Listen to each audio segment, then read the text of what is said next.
Eu conheci Jesus na minha mocidade. Na escola, né?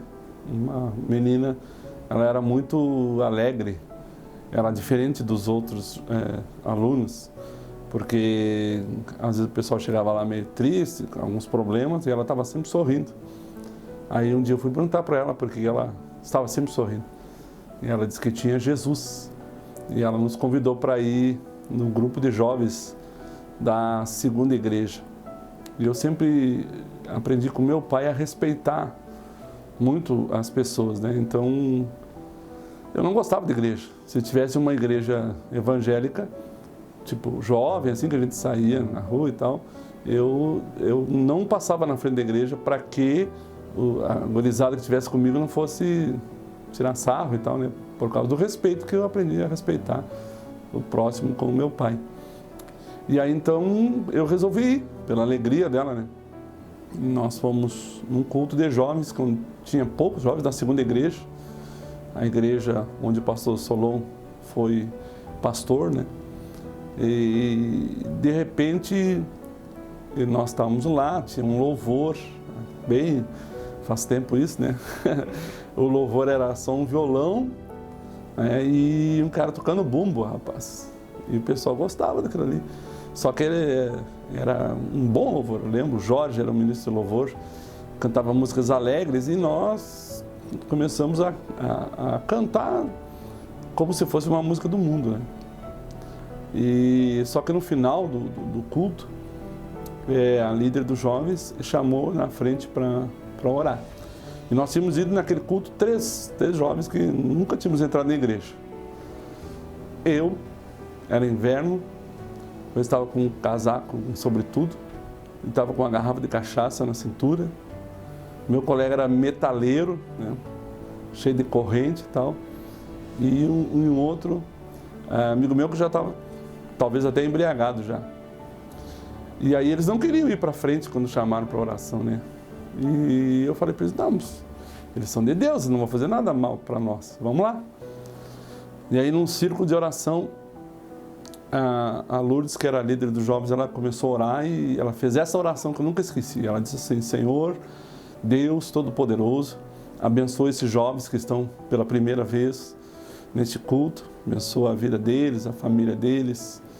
E aquilo foi muito impactante para mim, porque eu pensei assim, puxa, essas pessoas não me conhecem e estão pedindo para Deus me abençoar, não é para... Estão pedindo para Deus me abençoar. E eu perdi a minha mãe quando eu tinha 12 anos, que era a minha referência de amor, né? Então, eu vivi dali em diante, depois que eu perdi minha mãe, sem nenhuma referência de amor, né? Sem ninguém me dar um carinho, me dar um amor.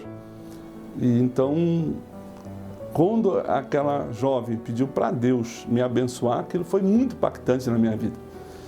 E aí eu fui impactado com aquela oração, e naquele dia eles fizeram um convite, que estava acontecendo em Uruguaiana, eu sou lá de Uruguaiana, né? Um encontro de jovens evangélicos de Uruguaiana, que foi num estádio de futebol. E eu era vizinho já da minha esposa, né, pastor Lucimar, a gente era vizinho, e eu já estava assim, querendo namorar ela, né? Mas certamente ela não dá atenção por eu ser do mundo. E elas me convidaram para ir nesse evento. E eu fui. Só que um dia antes, sempre quando Deus tem um plano na vida da gente, o inimigo tenta barrar esse plano, né? Um sábado antes, eu saí com meus amigos e a gente fez tudo que podia fazer de errado, a gente fez aquele dia. Levamos uns tiros da polícia. E eu quase fui baleado, não fui baleado por um detalhe. Eu lembro que um tiro que um policial tirou em minha direção, eu caí dentro de um terreno só com estampido, assim, né? E aí eu estava com muita ressaca no outro dia, tinha bebido todas, mas esse encontro começava às 9 horas.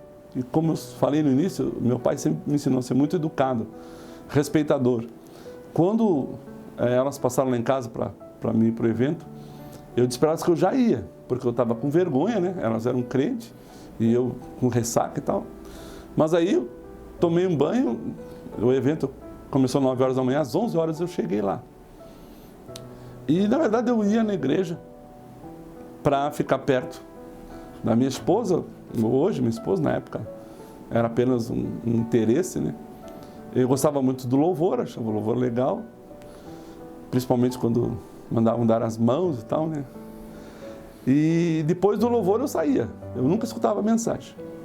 Então, aconteceu isso nesse encontro de jovens, todos os jovens evangélicos de Uruguaiana, eu não assisti a mensagem, assisti o louvor e depois fui lá para um lugar onde estavam vendendo refrigerante e tal.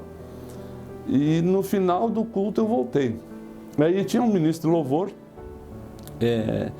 que ele fez uma oração, Francisco.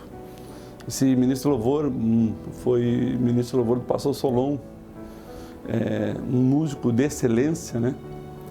E ele fez uma oração e ele disse assim que os céus estavam se abrindo e que Jesus estava vindo para morar no nosso coração. Na minha ignorância espiritual, eu olhei para o céu. E quando eu olhei para o céu, Deus me deu pela primeira vez uma visão. As nuvens, elas correm todas para um lado só, né? Então, naquele momento que eu olhei para o céu, as nuvens corriam umas para a direita e outras para a esquerda. E eu vi Jesus, o esplendor da glória do Senhor. E naquele momento até caí ali. E por ser um encontro de jovens, ninguém veio ali me abraçar ou fazer uma oração por mim, não. Mas foi um impacto muito grande. Aquele dia ali eu realmente aceitei Jesus no meu coração. Assim como ele ministrou que Jesus estava vindo morar no nosso coração, eu aceitei aquilo, né? E Jesus veio realmente morar no meu coração. Daí em diante eu comecei a participar dos jovens, me converti nos jovens, né? Eu não gostava de pastor. Às vezes eu ia no culto durante o louvor, quando o pastor ia pregar eu saía. E aí depois daquele encontro, eu então ouvi pela primeira vez a mensagem do pastor. Eu fiquei num culto de domingo e quando esse pastor pregou, ele explicou como que era o mundo e como que era a vida com Deus. Mas ainda muito cru assim, né, sem nenhum conhecimento, eu saí do culto e fui num baile. Só que tudo que o pastor pregou eu enxerguei nesse baile. Uma discoteca que tinha no domingo à noite. Quando eu vi as pessoas rindo sem ter nenhuma felicidade, eu vi as pessoas bebendo e aquilo era tudo falso, eu comecei a enxergar a mensagem do pastor. E aí então eu decidi naquele dia, dentro de um baile, a abandonar tudo aquilo. Eu era sócio do clube, eu saí daquele dia, entreguei na portaria minha carteira, porque eu tinha certeza que eu ia seguir a Jesus. E depois, logo depois eu tive também uma informação que o nosso pastor ia ser transferido.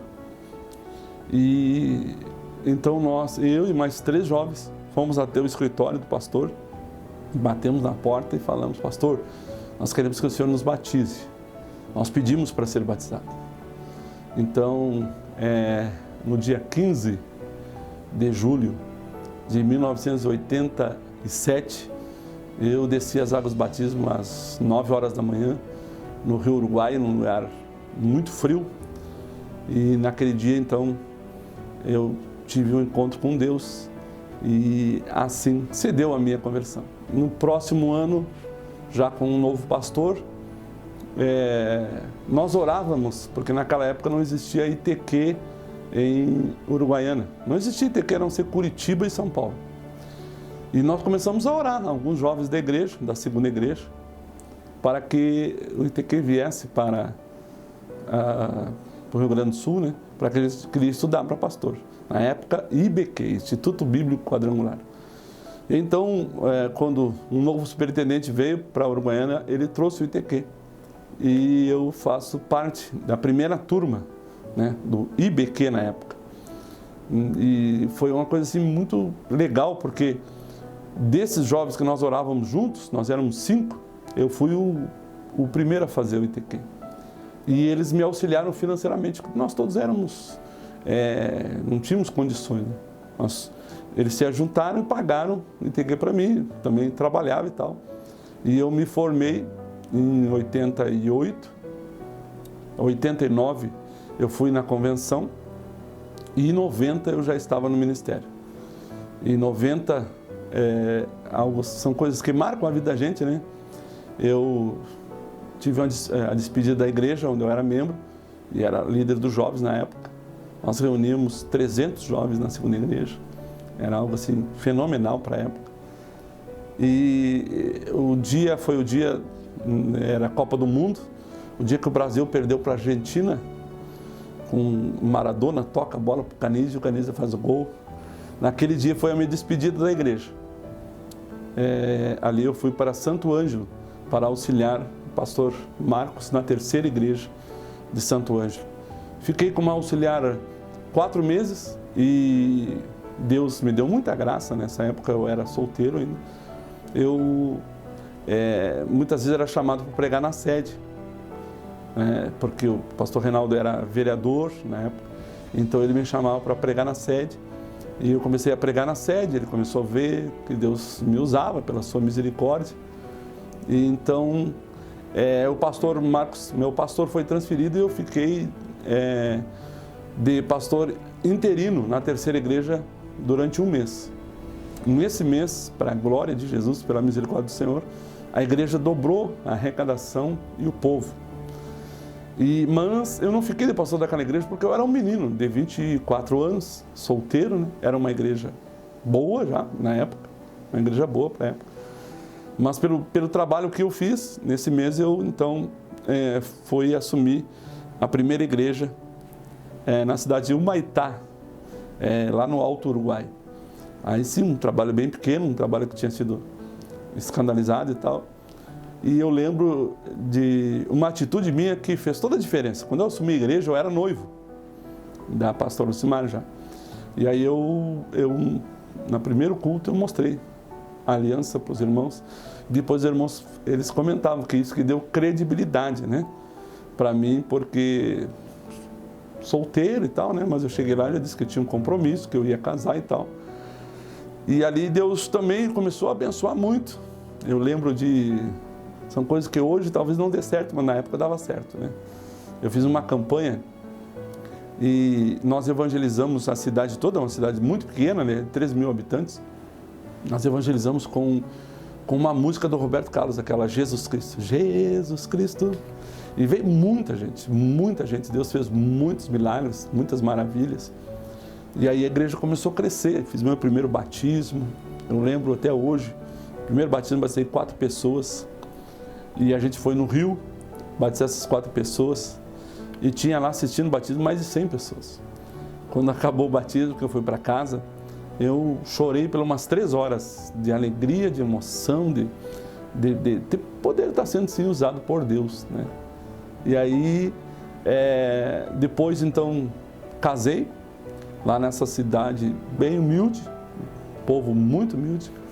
Eu montei a minha casa, tinha igreja, fiz junto com os irmãos mais uma peça, qual seria a minha casa, e casei com a pastora Lucimar, que ela era mais velha na fé que eu, tinha muito mais experiência que eu, e com certeza tudo melhora quando você casa, né? Porque a igreja, ela quer um pastor, mas ela quer uma pastora. E aí o nosso trabalho foi sendo desenvolvido e nós fomos transferidos para São Luís Gonzaga, onde a igreja estava fechada. Só que a gente tinha aquela visão, né? Nós estávamos na cidade de 3 mil pessoas e nós fomos para uma que na época devia ter uns 25 mil pessoas, habitantes, né? Então a gente ia na fé do que o trabalho ia ser melhor. E lá nessa cidade a gente viveu também momentos muito especiais, assim. Eu lembro que a igreja estava fechada e ela estava funcionando num salão alugado no centro. E no primeiro culto já tinha bastante pessoas, Deus operou e tal. Porém, os custos, né, eram muito grandes, a igreja tinha uma dívida muito grande. Era ainda a época do RV, né, que talvez você nem saiba o que é isso. A época que a moeda mudava de 3 em 3 meses, né? Inflação horrível. E eu então, a igreja tinha um local, tinha uma capela, e eu propus por que nós estamos pagando aluguel aqui, um caro, se nós temos a nossa propriedade? Vamos para lá. E eu ouvi de irmãos experientes, entre aspas, eles disseram assim para mim, isso marcou também o ministério. Aqui pastor fulano tal, pastor fulano de tal, eles numeraram 5 pastores e não conseguiram. E disseram para mim na minha cara, não é o senhor que vai conseguir. E aí eu disse para eles assim, eu honro e conheço cada um desses pastores e respeito o ministério. Só que eu vou em nome do Senhor Jesus, não vou com o nome do Enio. Eu vou em nome de Jesus e eu vou conseguir. E nós fomos, e pela proximidade de São Luís Gonzaga com Uruguaiana, que era a minha cidade, e Uruguaiana sempre uma igreja muito forte, eu convidei um grupo de teatro que tinha na segunda igreja para fazer um trabalho lá em São Luís, com a segunda intenção. Porque eles, junto com esses jovens, a gente abriu os buracos para construir uma nova igreja. E lembro que a gente concretou só a frente, só uma viga na frente, era o que a gente tinha dinheiro. Só que com essa atitude as pessoas viram o nosso esforço e começaram a colaborar, né? E para a glória de Deus, em 5 anos que nós ficamos em São Luís Gonzaga, nós construímos uma igreja, nós batizamos muitas pessoas, eu lembro que foram mais de 300 pessoas. Eu vi em São Luís Gonzaga aleijado andar, cego enxergar. Foi coisa extraordinária. Eu lembro de 2 testemunhos muito fortes. Um menino de 13 anos que não caminhava, e até hoje eu tenho as fotos, naquela época não tinha os vídeos, né? Numa campanha onde havia muita gente, aquele menino caminhou, e então explodiu na cidade sim aquele milagre. E uma professora que tinha ficado cega. E essa professora era levada nos cultos pela família. E eu orei por ela naquela campanha, e ela voltou para casa. Aí no outro dia eu estou andando na rua e eu vejo ela sozinha. Aí eu fiquei impressionado.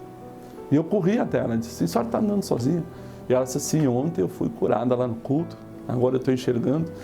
Então isso tudo fez com que a igreja crescesse muito, né? Deus abençoou a igreja e nós construímos a igreja.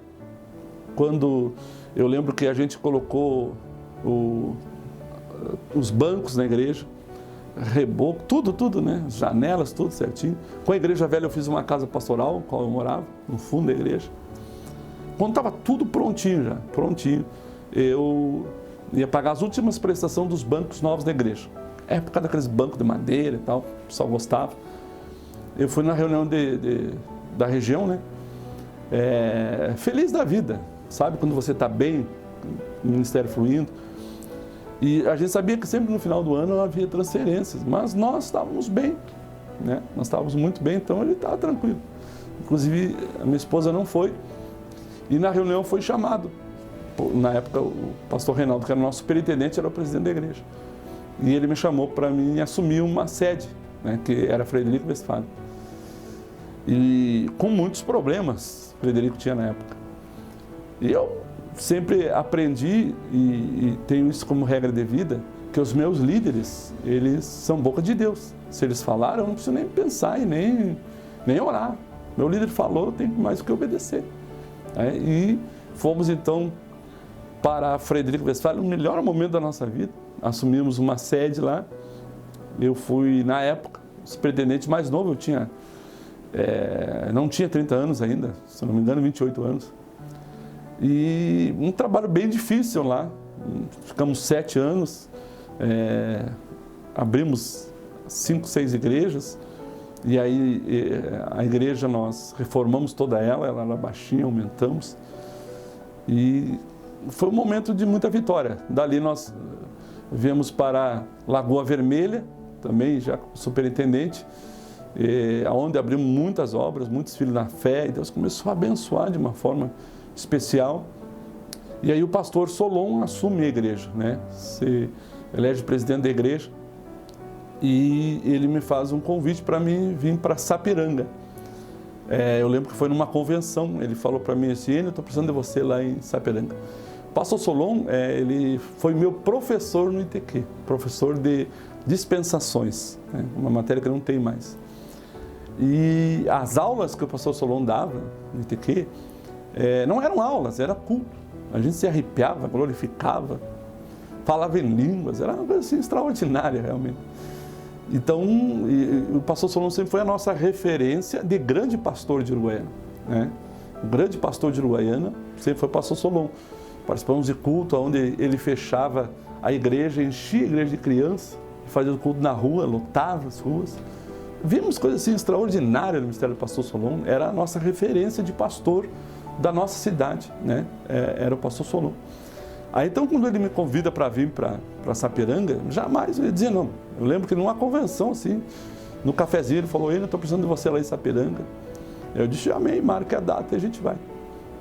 Quando nós chegamos em Sapiranga, a nossa igreja em Lagoa Vermelha era uma igreja muito bem organizada, sabe? Igreja, salão social, uma cozinha montada, tudo funcionando muito bem, grupo missionário. E nós chegamos em Sapiranga e assumimos uma igreja totalmente, vamos dizer assim, desorganizada, mas que tinha muita gente. Só que quando a gente chega em Sapiranga, eu e a minha esposa, que ela olha a igreja, ela diz assim: mas por que mandaram nós para cá? Porque nós tínhamos um igrejão perto da igreja de Sapiranga. Eu disse: olha, quem mandou foi o pastor Solon, nosso líder, que é o pai na fé da pastora Lucimar. Ele disse: deve ter uma visão, vamos lá, vamos assumir. E a gente assumiu a igreja. E tinha muita gente, Sapiranga, graças a Deus. E aí foi um momento assim, de crescimento para nós. Aí viemos trabalhar no SED com o pastor Solon, né? Ele acabou, eu já era membro do conselho, né? Eu era primeiro secretário do conselho, depois trabalhei como secretário administrativo durante 3 anos, então foi um crescimento muito, muito grande, assim, intelectual, espiritual. Para quem está ouvindo, não há momento mais especial na minha vida do que estar ao lado do pastor Solon, conversando com ele e aprendendo com ele, né? Porque recém eu estava ali, a gente senta com ele, passa mensagens, então foi um momento enriquecedor para o meu ministério. E até que chegou o dia de a gente ir para Alegrete. Mais uma vez, o pastor Solon não é de nem o rodeio, né? Nós estávamos junto com ele, eu estava trabalhando no SED, e eu estava indo para Sapiranga e ele me ligou, falou: Enio, preciso que você assuma Alegrete. E eu disse: tudo bem. Só que a gente assim estava aqui em Sapiranga, vencendo. Comprei minha primeira casa, né? Nós estávamos morando na nossa casa própria, né? Nós estávamos com uma boa igreja, trabalhando no SED, metropolitana, é tudo de bom, tudo acontece aqui. Se você chega um cantor aqui de renome, a música gospel, você leva numa igreja aqui facilmente. Não é como ir em Alegrete ou ir lá em Lagoa, se torna tudo mais difícil, mais caro, porque não tem voo, isso e aquilo. Então era um momento muito especial da nossa vida aqui. Financeiramente a gente estava muito bem adaptado, graças a Deus, né? O sonho de todo mundo é a casa própria, e aqui nós adquirimos a nossa casa própria. Mas aí o pastor Solon mandou a gente ir para Alegrete. A princípio, eu pensei assim: será que eu estou fazendo alguma coisa errada? Porque eu vou sair do lado do chefe aqui, do meu pastor, do meu pai, como eu tenho. Mas eu questionei isso comigo, mas jamais com ele, com a minha liderança. Eu lembro que numa reunião, o pastor Mário, nosso presidente, estava junto, e o pastor Mário me fez uma pergunta e falou assim: Enio, você segura o trabalho lá de Alegrete? E eu disse: bom, e a mão na minha cabeça, o senhor é o meu líder, se o senhor me abençoar, eu seguro. E aí ele colocou a mão na minha cabeça, orou por mim, disse: então vai na sua fé. Só isso ele falou. E nós fomos para Alegrete, assumimos a igreja, uma igreja boa, muito bem pastoreada pelo pastor Padovan, que era o pastor anterior. Deixou também um povão lá. E foi questão assim de 2 meses nós nos apaixonarmos pelo Alegrete. Aquele questionamento que eu fazia: por que estão me enviando para Alegrete? A resposta de Deus foi assim: porque o pastor Solon gosta muito de você e porque Deus me ama muito. Então, Alegrete é uma história muito vencedora. Nós estamos chegando esse ano ao 7º ano lá. Batizamos mais do que em qualquer outro lugar. Vimos muitos milagres, muitas maravilhas. Eu abri lá em 6 anos 6 igrejas novas, todas as igrejas crescendo, né? Nós temos hoje 20 igrejas em Alegrete, todas em crescimento, não temos problema, temos uma equipe de pastor muito abençoada, trabalhadores, né? Na igreja sede, só pastores, nós somos 32, e então é uma equipe muito boa. Em plena pandemia, me candidatei a vereador, fui o 7º mais votado, hoje estou vereador de Alegrete, quer dizer que a cidade me aceitou. Antes mesmo de ser vereador, recebi o título de cidadão alegretense. Hoje eu declaro em bom som, em alta voz, que sou do Alegrete, que amo o Alegrete, o meu Alegrete, como eu costumo dizer. Então, tudo Deus tem sido muito bom conosco. Também lá em Alegrete, o pastor Solon chamou a pastora Lucimara, minha esposa, para ser a coordenadora estadual do grupo de mulheres, que é uma honraria muito grande, além de muito trabalho também, né? Mas é uma honra muito grande. E a gente só tem motivos para agradecer a Deus. E tenho certeza que Deus ainda tem muitas coisas para nos dar e fazer através de nós. Mesmo nesse ano de pandemia, a igreja continua firme. A gente sente falta do povão, a gente sente falta daqueles cultos maravilhosos, a gente sente falta de convenção, a gente sente falta dos labaredas. Mas o Senhor tem sustentado a sua igreja, né? E eu louvo a Deus por isso. Vale muito a pena ser membro da Igreja do Evangelho Quadrangular. Deus mudou a minha vida, Deus mudou a minha história, Deus mudou a minha família, Deus mudou a minha casa. Eu tive a grata satisfação, talvez o maior milagre do meu ministério, é ver o meu pai me ouvindo pregar e aceitando Jesus como Salvador. Eu que sempre honrei e respeitei quando eu estava pregando e chamei para aceitar Jesus. E vi meu pai levantar a mão. Responde a tua pergunta. Vale muito a pena ser membro da Igreja do Evangelho Quadrangular, uma igreja família, uma igreja abençoada, onde nós temos líderes muito abençoados. Pastor Mário, pastor Solon. Pastor Solon é um pai, é um amigo, você sabe o que eu estou falando. É uma pessoa muito especial, se precisar chamar atenção, ele vai chamar atenção, puxar a orelha, ele vai puxar a orelha, como um pai muito amoroso. Então, vale muito a pena ser membro da Igreja do Evangelho Quadrangular. Eu sou o reverendo Enio Bastos e eu amo a minha igreja.